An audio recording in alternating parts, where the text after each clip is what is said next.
Because every single day I feel like I'm the luckiest person on the planet to get to love this person. I say to him all the time, I wish I could rent you out so other people could get to experience how amazing you are. I love him. I am in love with him. I am enamored with him. So today I want to gush a little bit about my partner. And I know it's not our anniversary, it's not some significant date, but I just want to talk about how beautiful and amazing my husband is. And he is, because he has helped me become a far better human being through his love, through his kindness, through his attention, and that got highlighted for me yesterday. I got an email from my university. I went to Northwestern, and apparently this year is our 15-year reunion. I didn't even know 15 years got a reunion. I thought we went from 10 to 20. But they were inviting me to log on to this website they set up where I could create a page, kind of like Facebook, with a photo or photos, what I've been up to since graduation, who do I want to reconnect with from my graduating class. And I sat there and I thought, God, just reflecting on those people and those experiences, I feel icky within myself because college was not a joyful experience for me. It was not a very positive experience. I did not fit in. I felt very ostracized. I was a very, very different person during those years. I was closeted for myself even. I was deeply afraid. I wanted to be anybody but myself. And so my peers picked up on that. They treated me as I told them I deserved to be treated, which was basically like mud underneath their shoes. And so I just kept thinking to myself as I was going through these profiles and remembering these people, like, I don't think I want anything to do with them. But more than that, I started to really appreciate how much I've changed and grown since those collegiate years.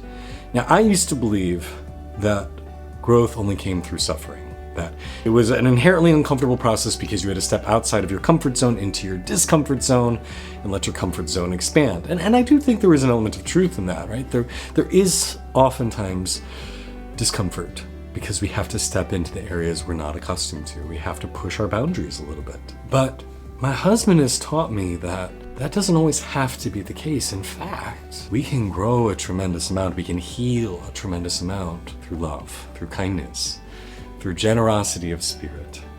And I'm not going to say that my husband is the only reason I've evolved since my college days. There have certainly been a lot of life-changing experiences I've done, processes I've undergone, explorations that I've adventured into. He's been a significant part. And we've been together for almost 9.5 years now. And my goodness, I couldn't imagine a better companion to explore this life with.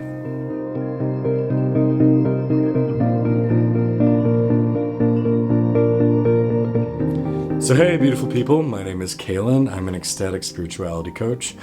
And this YouTube video is me gonna be doing a lot of gushing. A lot of loving on this beautiful, beautiful man, my gorgeous husband, Anthony Gutierrez. And if this isn't your cup of tea, if you don't want to just hear me get all cutesy and googly-eyed over another person, by all means, feel free to skip to another video. But I think it's important we celebrate those individuals who've made a difference in our lives. I think it's important that we cherish and lift up those who have made a significant impact on our world.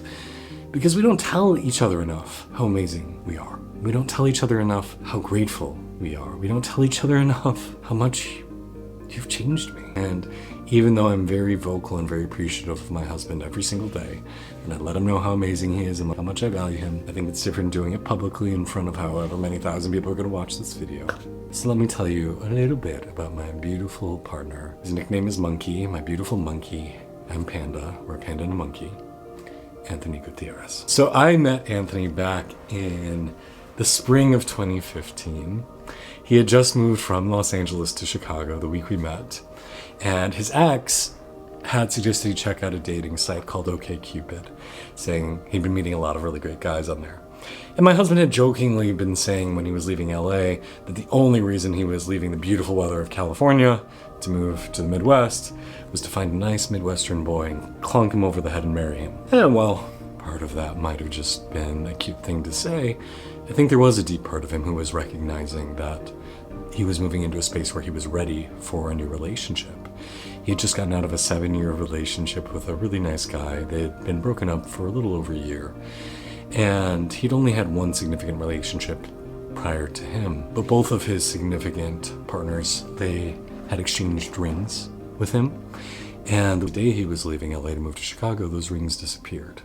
And so he took it as a sign from the universe of creating space. And so in Chicago, signed up for this dating platform, and I was quite literally the third or fourth individual he saw on there. I saw his profile come up, and I had gone on dates with guys. I had kind of dated this one guy for a few months, but I had been out for 2.5 years, and I just wasn't resonating with anybody. I'd meet really wonderful people, but none of them felt right. And so I had just gotten to the point where it's like, I'm going to leave a profile up. If something happens, great, but I'm not going to seek anything out. And when he messaged me, I just remember almost not being able to see him because he was just surrounded by golden light. I thought he was one of the most beautiful people I had ever seen. And I still tell him this to the day. I look at him and I just think, my God, you are beautiful. I just look at him and think, he's an angel. He's my little Buddha. He just radiates divine beauty to me. And I know he doesn't think that about himself. He does not think of himself as being remarkably attractive. He often feels like there are a lot of people better looking than him, but I don't see that. I look at him and think, he's magnificent. And I'll look around a room of very attractive people and think, nah, I'd rather be partnered with this guy. And that was very much my initial impression of him. I remember just being wowed, overawed. And I was traveling when he messaged me, so I was out of town. We got a week to get to know each other, and I fell in love with him before we met in person. Every time we jumped to a deeper level of communication, from in-app messaging to text messaging to phone call to video chat to meeting in person, every time it got better. Every time I thought, my gosh, he's impressing me more and more. And I can remember early on in a relationship, things were not easy right away because so much stuff was coming up for each of us. We felt so connected and it was so dramatic, this finding each other, that a lot of internal tension came up. But one of the things that I really appreciated was this recognition that when difficult things came up, it was seldom actually about the other person. It was about our own stuff. It was our own shit rising to the surface, and to be with somebody who had the maturity to recognize that, to not blame the partner, to take responsibility and say, I know this isn't you, this is me. And so even though challenges came up right away in a relationship, from the very beginning, we were able to have good communication around our difficulties. He's somebody who's taught me about giving people space to process. He's somebody who's taught me about learning to trust and let go and just say, okay, you're going to be able to work through this. I'm going to give you the time that you need. I'm not going to worry because I feel so connected. I'm just going to trust that it's going to work out, and then it does. From the very beginning, my husband has given me this amazing gift of making me feel so loved and so beautiful and so cherished and so divinely made. If you know quite a bit about my story, you know that I was bullied horrendously for most of my youth. Even through college, I was constantly told I was worth very little. People didn't want to be around me. And I had internalized that message of worthlessness. I'd internalized that message of not being good enough. I lacked a lot of confidence. I can remember one time in a relationship, this was the year before the pandemic, so 2019, we were on a train in New York City, and we were going to go see some shows, and some of my college colleagues were performing in them on Broadway. And I remember crying because I felt like such a failure and so insignificant, and that I hadn't or wouldn't achieve anything with my life. And my husband sat beside me and held me and said, I see you as a tremendously successful person. I've never looked at you and seen a failure. I see somebody who's immensely brave, who's come through incredible challenges and has still remained kind, has still remained grounded and open. I see somebody who's amazingly loving and tender and creative and strong. There's nothing about you that I've ever seen as being a failure. Do you know what it's like to have somebody do that for you? Do you know what it's like to have somebody who you genuinely feel loves you unconditionally? Like, I really feel that about my partner.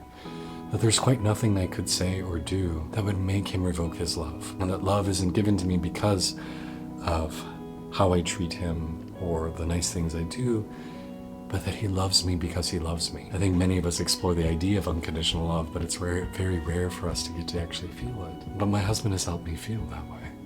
And I feel the same for him. I love him unconditionally. And here we are almost a decade into our relationship, and I still feel like I love him even more than when I met him. I'm more enchanted by him than when I met him. I'm more delighted by him than when I met him, as impossible as that is to believe. I can say with a full heart and complete transparency that I think he is one of the smartest men I know. I think he's one of the most articulate, one of the bravest, one of the kindest, one of the most spiritually attuned, one of the deepest, the philosophical men I have ever encountered. I mean, it's amazing to get to go through the world and look at people who have achieved amazing things and have amazing bodies and have garnered tremendous accolades and look at them and say, nah, I think my husband's better. Like, I legitimately believe that. I legitimately believe that my husband is the best human being for me, but maybe the best human being overall that I have ever known. Like, what a privilege it is to get to say that. And what's even more amazing is this person who I so highly value somehow thinks the same about me. Do you know how healing that is?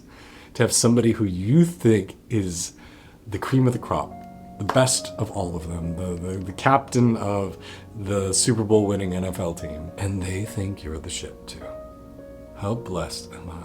I so appreciate that no matter how difficult things have gotten, my husband's never yelled at me, he's never insulted me, he's never berated me. When difficulties have arisen in our relationship, and they do, there have been plenty of moments where we weren't sure our relationship was going to continue. But even in those moments, we treated each other with respect and love and dignity, still treated each other like our best friends and people we would take care of, even if we chose not to continue on the same path. But through each of those moments, we've grown stronger and we've reconfigured what we mean to each other. We've reconfigured our relationship, how we connect, in what ways. And it feels almost like we've been through 5 marriages in the years that we've been together because we've both changed and evolved so much. But underlying that is a tremendous amount of dignity, respect, love, kindness, and heart. I say to him all the time, I wish I could rent you out so other people could get to experience how amazing you are. I love him. I am in love with him. I am enamored with him. I just sometimes like to stare at him and think, how are you so beautiful and so perfect? And despite all this flattery, he doesn't necessarily even see it in himself. He thinks he's rather ordinary in a lot of ways. And I don't get it because I just look at him and think he's so extraordinary. And I want to say that I want everyone to have this experience. I want everybody to feel like they are dating or partnered with the most amazing human being on the planet. Because I get it. I'm not fully objective, right? I am entranced. I am in my own little bubble of reality, and that's fine. I want everyone to feel like they are with the most spectacular human being that they could imagine, and how lucky am I? Because every single day I feel like I'm the luckiest person on the planet to get to love this person. Every time he touches me, it feels like my batteries get filled, like this electric thrill rushes through me. Every time. In the West, we tend to have this notion that to be healthy, we need to be fully differentiated from our partners and from everyone else. And the way me and my partner connect would probably be categorized as what therapists might call enmeshment, that so much of our identity has grown into each other. But in other parts of the world, that's considered normal and healthy, that we are defined by our relationships, that the community, the family that we're a part of defines who we are, and that isolation is death. And so I so don't mind that this beautiful man, this beautiful monkey of my heart, has come to define so much of who I am and to give my life so much purpose and meaning because I love it. I love the relationship I'm in. I love that we celebrate each other day in and day out. We hold each other when failure comes and things get difficult. We cry with each other when it's time to cry. We dance with each other when it's time to dance. We laugh with each other when it's time to laugh. And he fills my heart every single day. I can't convey in words everything that this person means to me. And like I said, this isn't because there's an anniversary or some special significance to the state that I'm sharing it, but it's what I felt called to share this week because I want all of us to feel that sense of cosmic love, cosmic adoration, to have somebody who makes us believe that we are God made manifest, that we are divine, because that's how he makes me feel. And it doesn't matter how much time I spend with him, it never feels like it's enough. I never feel like I get enough time with him. And he says the same with me. He is so beautiful and so loving and so tender. And I get what we have is rare. But at the same point, it shouldn't be. We should all have the opportunity to find somebody who loves and cherishes and respects us. If you want one quick little anecdote, when Anthony was a little boy, he had 2 nicknames. One was Ging Ging, because before he could say words, he just make that noise over and over, ging, ging, ging, ging, ging, and his family still calls him that to this day. Oh, my little Ging Ging. Another nickname he had as a little boy was my little red Corvette. You see, his mom was a teenager when she got pregnant with him, and so her parents said, hey, if you let us raise him for you, we'll buy you a Corvette, a red Corvette. And she refused. So she would call him her little red Corvette. But what's so funny about those nicknames is when I was a little boy, I would sit in this toy car that my parents gave me, you know, the kind that charged with batteries and you could drive around in. I'd sit in this little red Corvette and pick up the car phone and talk to my imaginary friend, Ging Ging. No lie. I sat in a little red Corvette and talked to my imaginary friend, Ging Ging, on the phone, sometimes for quite some time. And it's amazing now, 30 some years later, to still love talking to my little Ging Ging every single day. I am so honored and privileged to share this love. And I hope it's a relationship, a journey that we get to continue to explore for many years, perhaps even many lifetimes. We both feel like this isn't our first lifetime together, and hopefully won't be our last. Hopefully we'll have many more adventures together. So hopefully this wasn't too soppy and mushy for you, but if it is, fuck it, who cares?